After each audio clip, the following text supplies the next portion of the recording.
We launched this Fresh Friday series to create space for practitioners, community members, policymakers, and all other interested people to learn and share about community development.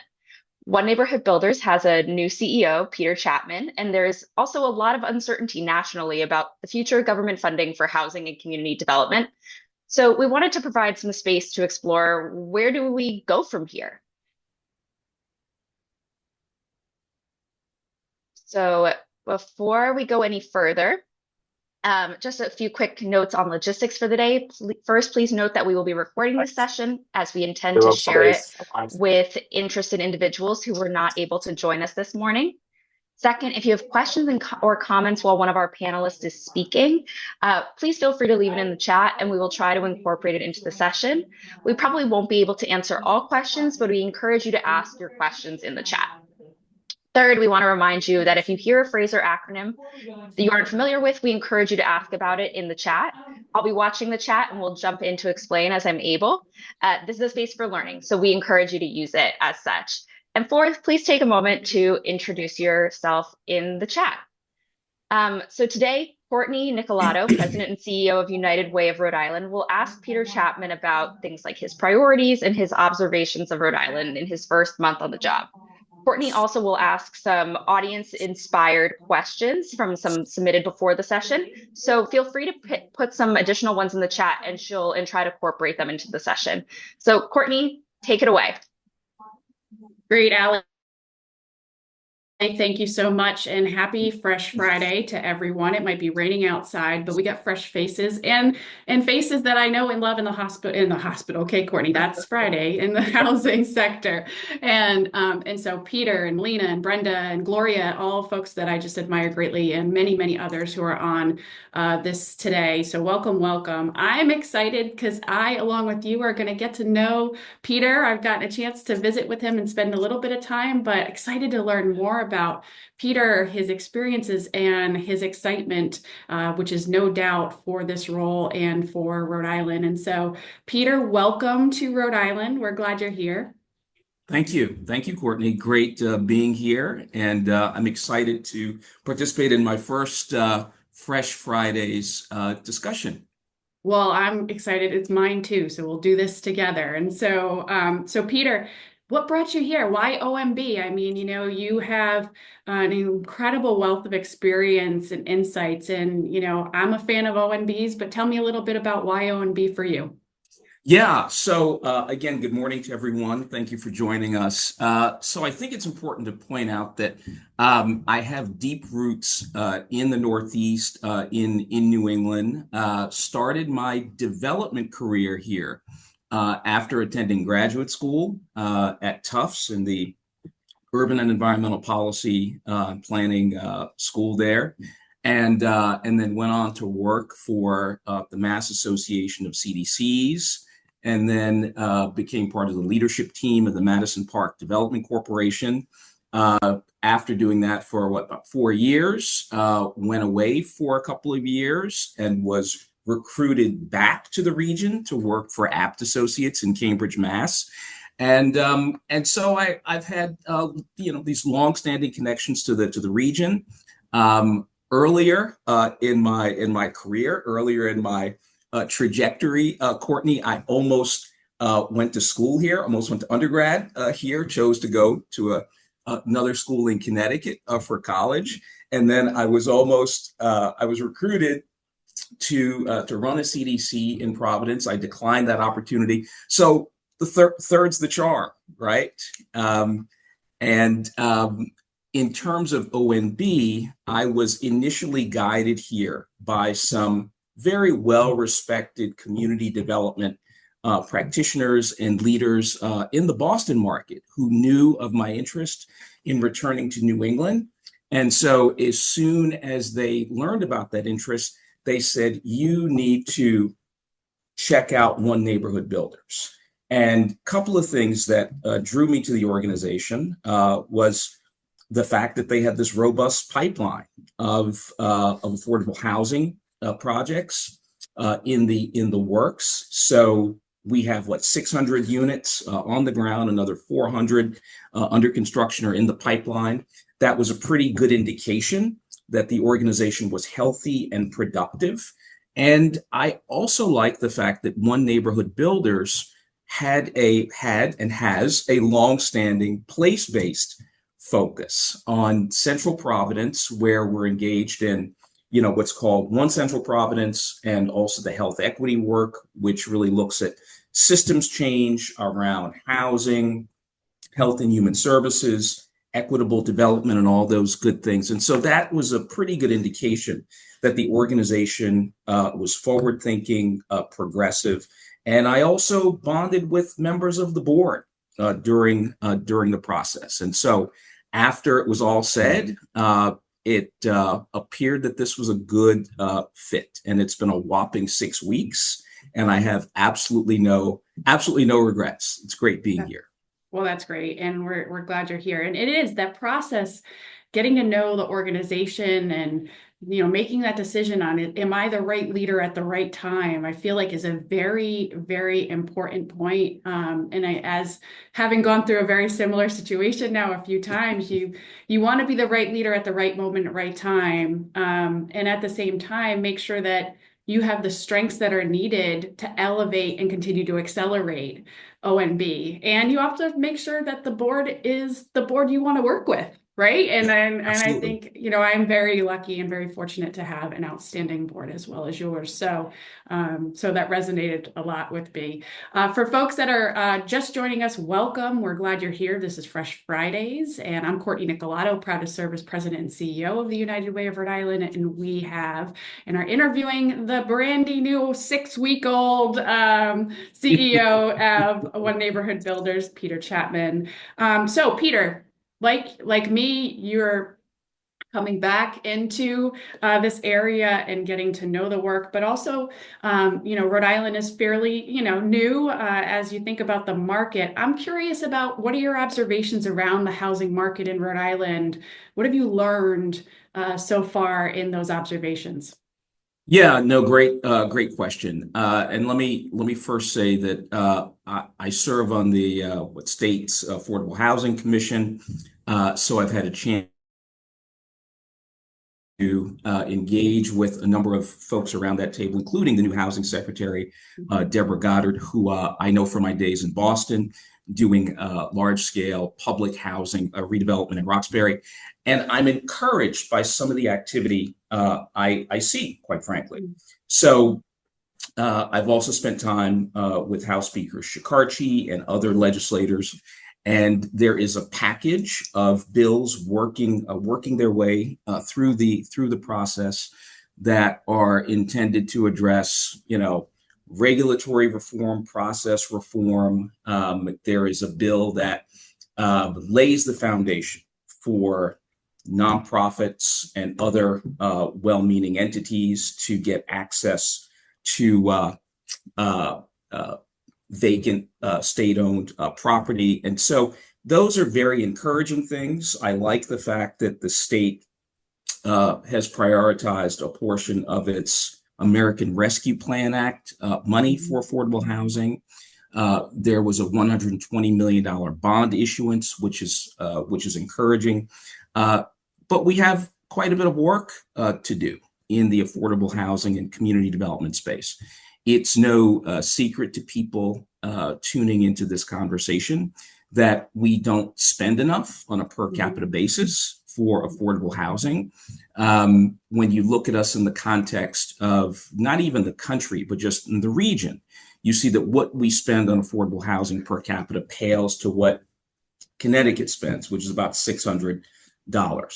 It pales to what Massachusetts spends, which is about $900. And so spending on affordable housing on a per capita basis is a very important indicator of our ability to go from where we are to where we need to be. We have a pretty significant gap, as you know, Cortney. We have about somewhere between 22,000 and 24,000 units of affordable housing that have to be either subsidized or built in order to meet demand.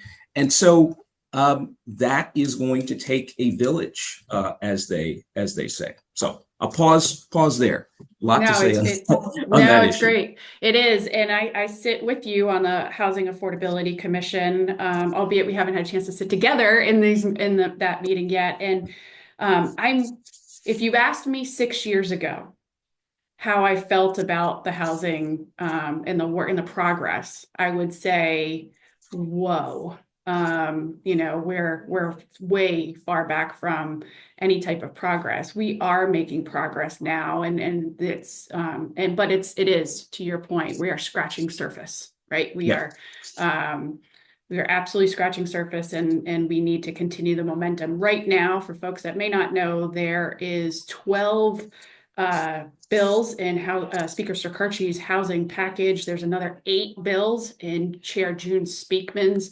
package, all focused on adding flexibility and nimbleness to the housing development and production, things like adaptive reuse, as you mentioned. So what are the priorities of ONB? We've got this, obviously we got a continued momentum. We've got a need for us to continue to build, and we have a need for us to continue to do incredible place-based programming. But what are you thinking about as you're related to your priorities? Yeah, again, great question. So I first want to look at opportunities to build affordable housing in various parts of the state, while continuing to focus on opportunities in Providence, particularly in central Providence.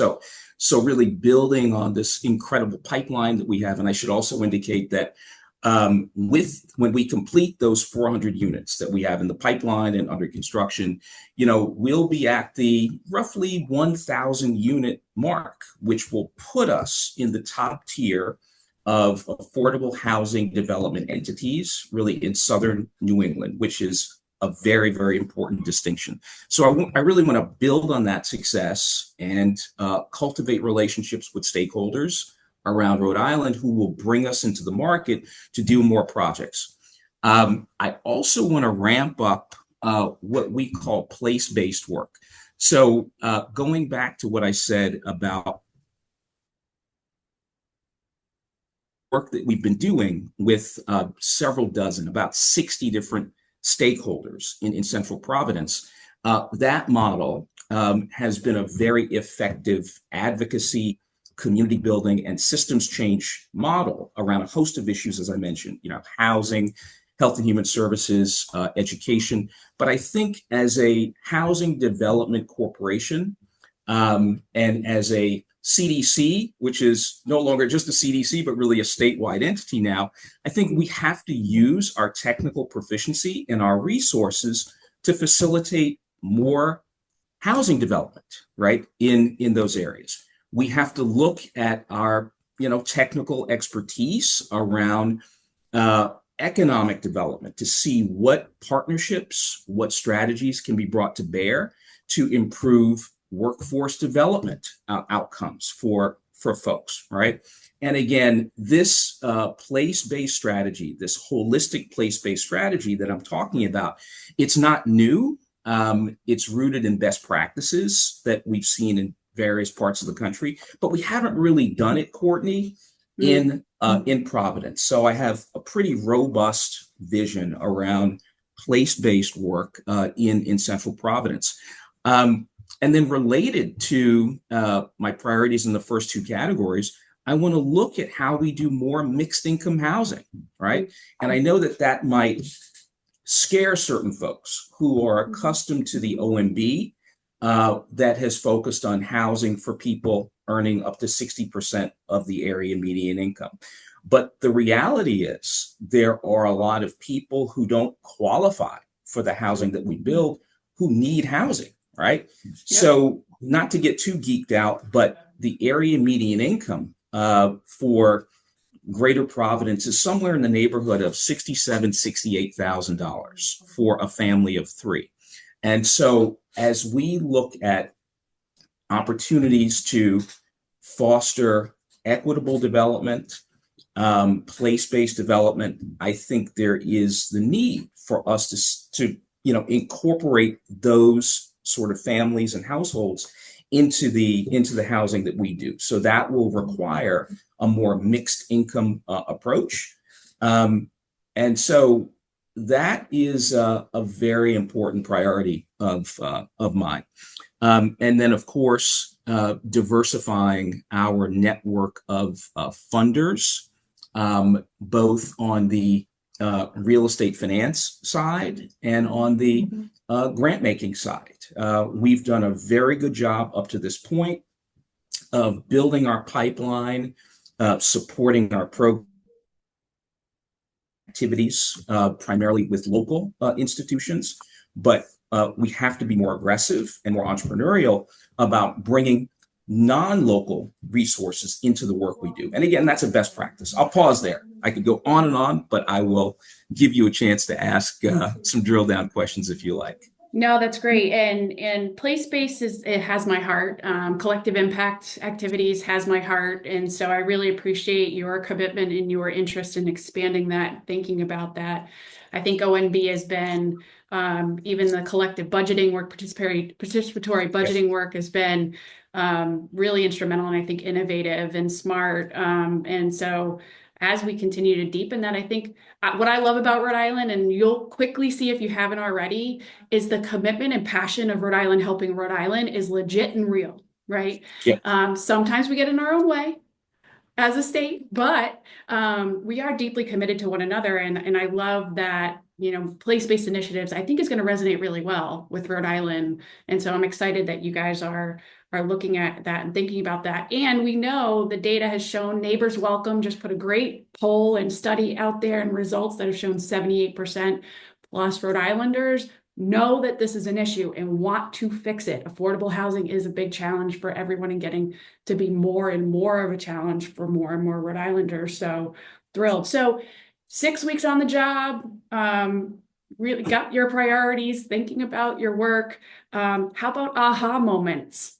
How you sat kind of you've sat in the space for a little bit and you're going, okay, could be a good aha, could be a not so good aha. So curious of your aha moments so far.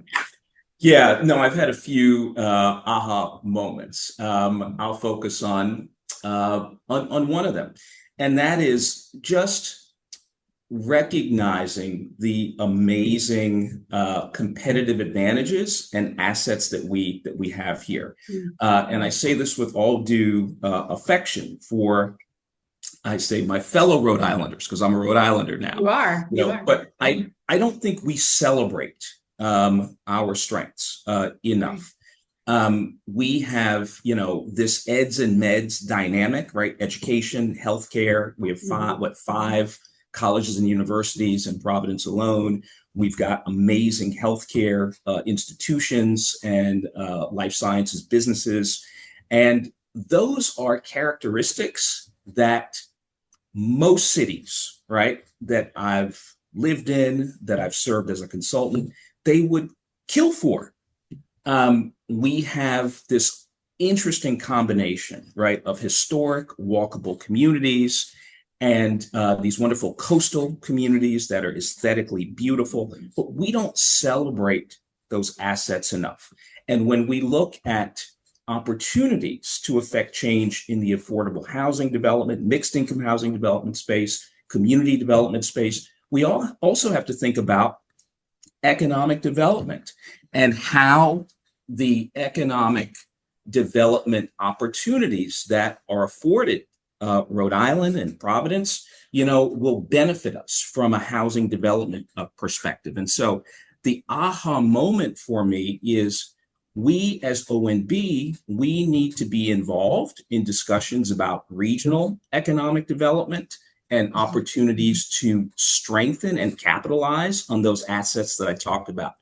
The work that we do does not exist in a vacuum, right? So as we as a region, as we as city, for those of us who are sitting in Providence, as we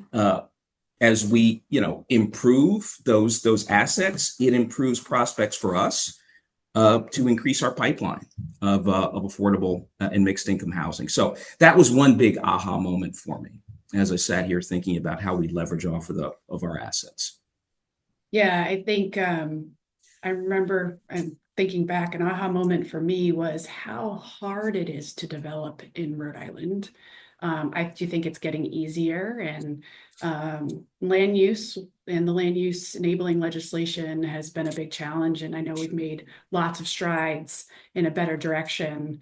But I really like your perspective, as you know, really as we think about what are those things that we need to dig into, get to the root cause and figure out how we can do better. So I appreciate that.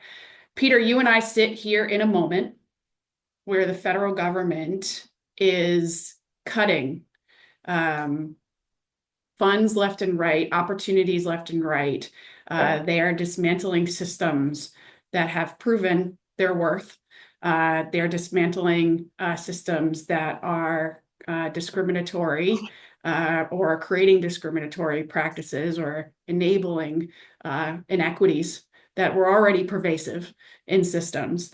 As we think about this chaos and uncertainty, and I will share just for folks that don't know on this Fresh Fridays, the United Way is proud to have the Alliance for Nonprofit Impact, which is the nonprofit resource center for the state of Rhode Island. We have over 400 members, and the focus there is like a technical assistance center for nonprofits. So we're deep into what do these federal implications mean for the sector as a whole. But I'm curious how you're thinking about it and how ONB is thinking about it, because there's just so much chaos and uncertainty, but also so much progress that has been made. So how are you thinking about and planning for what might be ahead? Yeah, that's another great question, and it's this is a vexing issue to say the least. And the cuts that we're seeing are not modest. They are transformationally bad. And so for us, what that means is we have to, in a sense, change our business model. And when I say change our business model, we have to look at opportunities to bring in capital to support our housing development work that we haven't previously tapped. And specifically money that will replace let's say the low-income housing tax credit program, whose future is very much uncertain. For those of you who don't know, the low-income housing tax credit program has been really a staple in the affordable housing development world since the late 1980s. And it has financed literally 90% of the housing or affordable housing that's built in this country. We have relied heavily on equity that we have derived from utilization of the low-income housing tax credit. And so for ONB, it means we have to become, as I said earlier, much more entrepreneurial and aggressive about seeking philanthropy, seeking investment from community development financial institutions, and also incorporating more mixed income units into our projects so that we can, as we say in our business, we can achieve some cross subsidy, right? Using rents from higher income people to offset costs associated with covering gaps for lower income people living in our housing. So that sounds kind of complex, but there is complexity to the situation that we face right now. I'll pause there. But the cuts have very, very significant implications for the work that we do. Yeah, I agree. If folks want to, your voice matters right now, and sharing your voice and sharing your thoughts. We actually at United Way hosted a women's luncheon yesterday. We had Lovey Ajayi Jones as our keynote, and she said, "This is not the time to be silent." Right? This is the time to speak up. If you are interested, go to unitedwayri.org, and we hold Advocacy 101 trainings where we can help you as you think about that advocacy work. So you brought up a really good point, and I really appreciate Tom's question in the chat as well. And then we've had some other questions that we received earlier I want to tackle too. But this idea of not in my backyard, right? This idea of, and I will share that I have lived in other communities where, mixed housing has been incredibly successful, right? And here we see a lot of NIMBY, a lot of not in my backyard. But we've got 78% of Rhode Islanders saying we got a problem, right? Houston, we got a problem, or Rhode Island, we got a problem. And I think also at the same time, there's an eagerness, and I have the privilege of talking to mayors and town managers and others to say, like, hey, yeah, we want to do this, but the NIMBY sticks. It's a sticky situation, and it keeps things from progressing. And so, how do we change hearts and minds? How do we get folks to truly appreciate the fact that when we talk about YIMBY, we're talking about their aging loved ones. We're talking about their friends and family members. This is not the us or them. This is a we. And so I'm curious how you're thinking about that too. Yeah, I think that the answer to the question is sort of embedded in your question, right? So I think we have to humanize individuals, right? We have to humanize those individuals who need affordable housing across the economic and socioeconomic spectrum. We talk about, people who live at certain area median income levels, right? But that doesn't really translate well into, we're talking about school teachers, we're talking about civil servants, right? We're talking about college graduates who may not make a lot of money. So to the extent that we can humanize individuals as we educate communities about what affordable housing is and who it serves, I think that will help us tremendously. There is not a silver bullet approach, obviously, that can address NIMBYism. Obviously, there are a lot of dynamics that factor into it. Things that we can't immediately control, whether it's misperceptions about race and class. But I think to the extent that we can humanize prospective renters and home buyers, that will serve our efforts very well going forward. That's great. I agree. The more education, the better, more insights. And I think it's going to also require, going back to the advocacy conversation, folks in your cities and towns sharing why yes, in my backyard should prevail over no, not in my backyard. So we've got some great questions from folks who shared before our call on just things that were on their mind. And so one question is from Lisa Ranglin, a dear friend of mine who I got to see yesterday at Rhode Island Black Business Association. Lisa asked, what is ONB doing to increase Black participation in housing development, specifically in the areas of ownership, construction, and investment?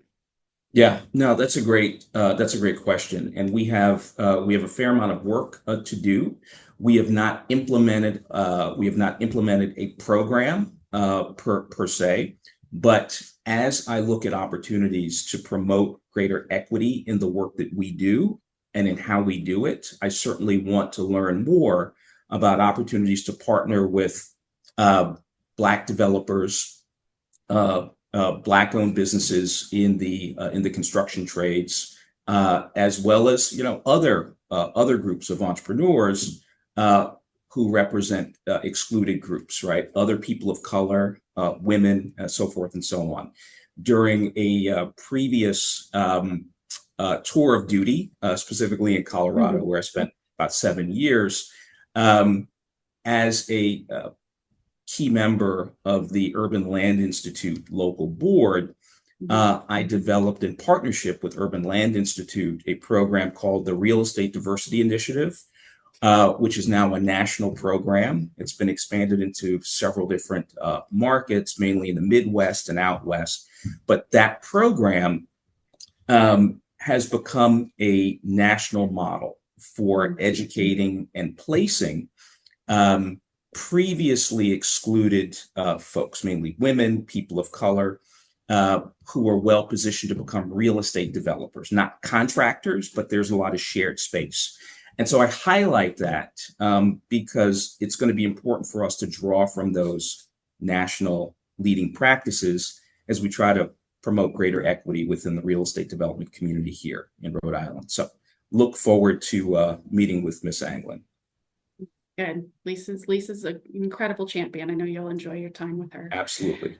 The next question is inspired by one that's sent by Janice Longo. So Janice, thank you. I see you on Fresh Fridays. And so Janice asked about a parcel of land in Providence that's been vacant for a while, and whether there are or were state laws that can make sure vacant land is used after a certain time. I agree. There's many pieces of vacant land in many spaces that could be optimized, and I'll point them out all the time. Why are we not doing something here or there, right? So what do you think can be done at the state level to streamline and speed up housing development timelines and leverage things like vacant land availability? Yeah, and I think you referenced Speaker Shikarchi's package. I did earlier in this conversation. There's at least one bill that's begun working its way through the process. I think it's House Bill 5802 that would lay the foundation for doing just that. And so that's a bill that we support. We would like to see it passed. Not that would provide the panacea, but it represents a step in the right direction, because there is quite a bit of underutilized and vacant state-owned land that could be put to more productive use. That's great. Yeah, 5802 enables development of state-owned, vacant, abandoned, and underutilized land for housing. This is my cheat sheet from my from my team. And there's no limits on nonprofit partnership, leasing, transferring, and selling. So really is an important piece of policy that I would encourage folks, and thank you to Allie who's putting the link in here. This is where your voice is needed. This and many of those bills, and when those come up for hearing, and for folks that don't know, it's usually about 4 o'clock on Fridays that you find out when all the hearings for the next week happen. And so if you go onto the state's website, you're able to look up and see when those are. You can put in written testimony. Those are usually required by about 2 o'clock, 1 o'clock the day of. You can also show up in person. You can sign up and provide, usually it's a 2 to 3 minute written and verbal testimony. And so the state, and we need your voice on important things like this. So any other questions? I'm not seeing any. I'm leaning on Grace and Allie. Do we see any other questions? I see a question from Toby about missing middle housing in the development approach. Duplexes, triple deckers, 4 to 6 unit apartments. Yeah, that's a great question, Toby. So missing middle housing. I do think that's a big issue here, Peter. And any thoughts on what we can do better to fit in that development? Yeah, I think greater innovation in the area of planning and design, right, represents a step in the right direction. So when you're building affordable or mixed income housing, it doesn't all have to be stack flats. And so I've worked on a number of projects throughout the country that have included both stack flats, townhomes, and a variety of other models for housing. So it's something that we are extremely interested in, and I appreciate the question. That's great. And Sharon asked this as a question kind of builds on that. Is OMB planning to be principally focused on ownership or rental housing? Any thoughts on that front? Yeah, so good question.